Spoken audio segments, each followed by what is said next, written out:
अंधेरी बरसाती रात में एक नर मेंढक मादा को पुकार रहा है, लेकिन वह अदृश्य है, किसी भूमिगत दिल से आवाज दे रहा है।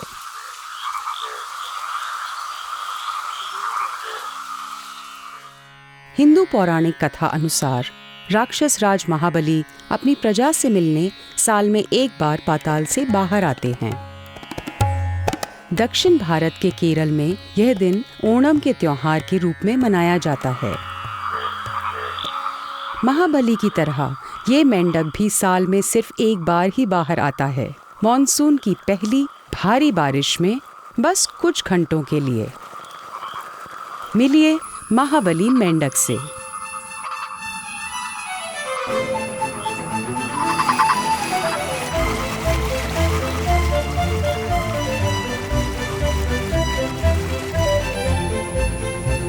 गोल मटोल शरीर, सुअर जैसी थूथन और चिकनी बैंगनी त्वचा वाला पर्पल फ्रॉग यानी महाबली मेंढक एक अजीबोगरीब जीव है।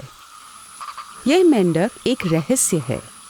हम इसके बारे में जो कुछ जानते हैं वह बस जमीन के ऊपर इसकी चंद घंटों की छोटी सी यात्रा तक ही सीमित है।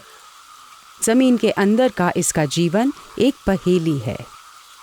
The purple frog, scientifically known as Nasica batrachus sahyadrensis.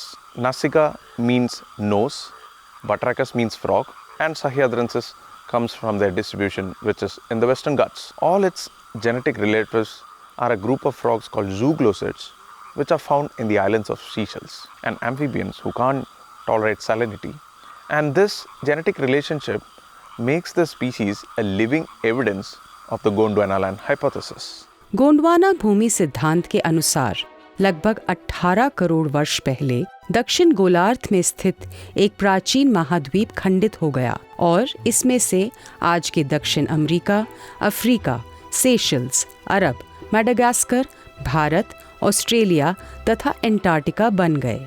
Doctor Sandeep इस सिद्धांत की पुष्टि करते हुए कहते हैं कि महाबली मेंढक का सबसे करीबी रिश्तेदार उससे 2800 किलोमीटर दूर सेशल्स में ही पाया जाता है। यही इस बात का जीता जागता प्रमाण है कि कभी सभी महाद्वीप एक दूसरे से जुड़े हुए थे। नर मादा का ध्यान आकर्षित करने में सफल होते हैं। वे बिल में मिलते हैं और फिर एक साथ निकलते हैं। नर से आकार में काफी बड़ी मादा नर को अपनी पीठ पर लेकर चलती है।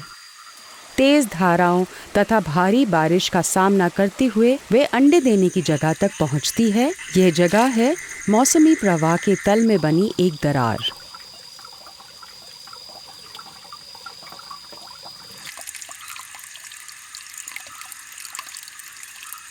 मादा 2000 से 4000 अंडे देती है और नर इन्हें फलित करने के लिए उन पर शुक्राणु छोड़ता है।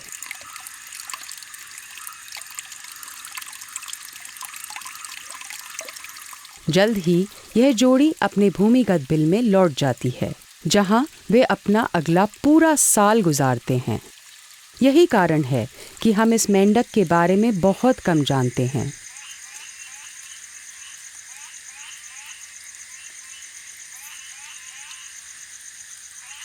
It was only in 2003 it was formally described, but it is known to indigenous people and people living in the forest since a long time. And in fact, in some places, they had different names for both the sexes.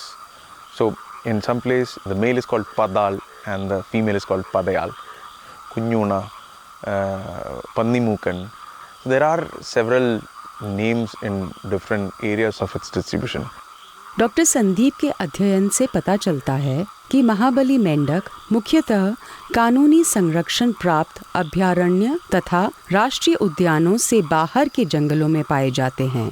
फिर उनके बारे में इतनी कम जानकारी उपलब्ध होना उनका संरक्षण और भी चुनौतीपूर्ण बना देता है।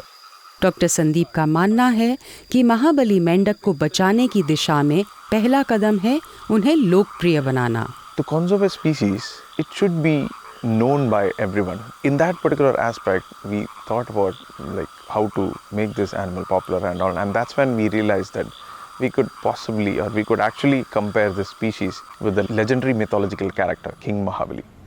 And we started like social media campaigns and awareness talks, workshops, classes and everything, and this kind of helped us in getting the species popular.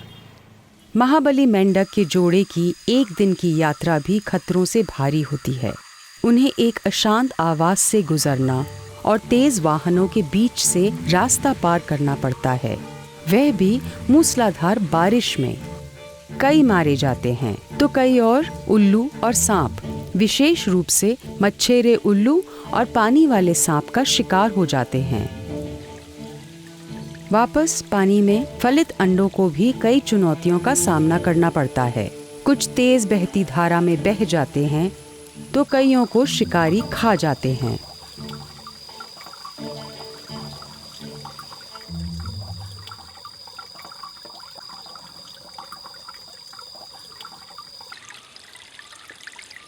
जो बच जाते हैं वे लगभग 1 सप्ताह में नन्हे मेंढक के रूप में जन्म लेते हैं।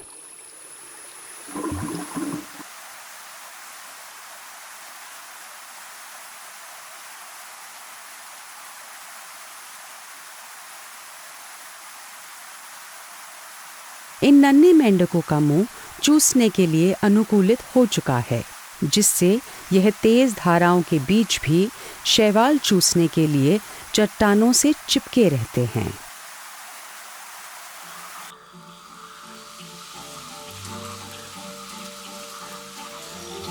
लगभग 100 से 150 दिनों में इन नन्हों का रूपांतरण हो जाता है और तैयार हो जाती है महाबली मेंढकों की एक नई पीढ़ी भूमिगत होने और अपना रहस्यमय घर बनाने के लिए।